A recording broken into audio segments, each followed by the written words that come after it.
This week on Sportsfix, it's Ello Capello as Fabio gets the call. It can't go wrong because he's one of the best you can find. And you can look but you can't touch. The Barclays Premier League trophy pays us a visit. So the FA board's approved the appointment of Fabio Capello as the next England manager. He'll be confirmed in the job once agreement's been reached over his contract. Described as the Alex Ferguson of Italian football, he admitted his interest from the outset, describing the top job as a beautiful challenge, only in Italian because he can't speak English. Whether Steve McLaren or Sven would share that poetic description is another matter. He's a very good man. He's a very good manager. His record speaks very clear.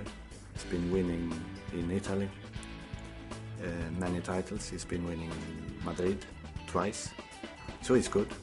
And I mean, if you talk about that level, there were talks about Mourinho, there were talks about Lippi, about Capello, about Ferguson, about Wenger.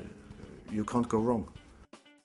Now, we're very, very lucky at Sportsfix this week. Not only have we got Alan to talk us through the big games on Sunday, we've got a very, very special guest sitting between us. The Barclays Premier League trophies come to visit us here at Sportsfix. All 2'5" of it, all 4 stone of pure silver with a bit of gold on top. And I'm told that it's can't be insured because it's absolutely priceless. There's a big guy out there, big bouncer, telling me that. He's also telling me not to touch it, and you can see why it's revered throughout the teams in the Premier League. It really is a hell of a trophy, isn't it? Indeed, and if you look at some of those names on the trophy as well, Manchester United on there more than a few times, Arsenal as well, and Blackburn Rovers as well, maybe a side that we don't really associate with the Premier League trophy, but they're on there.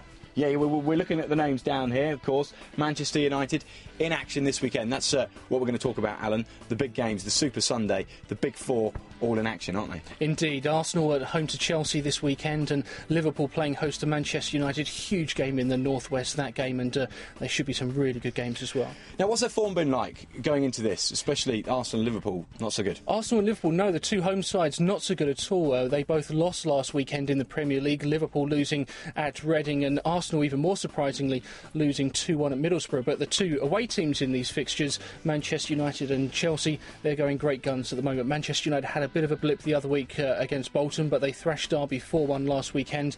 And of course, the other side as well, Chelsea, they beat Sunderland 2-0 last weekend. What kind of a bearing will it have at the end of the season? Whichever team's picking up this trophy, how relevant do you think this particular Sunday is?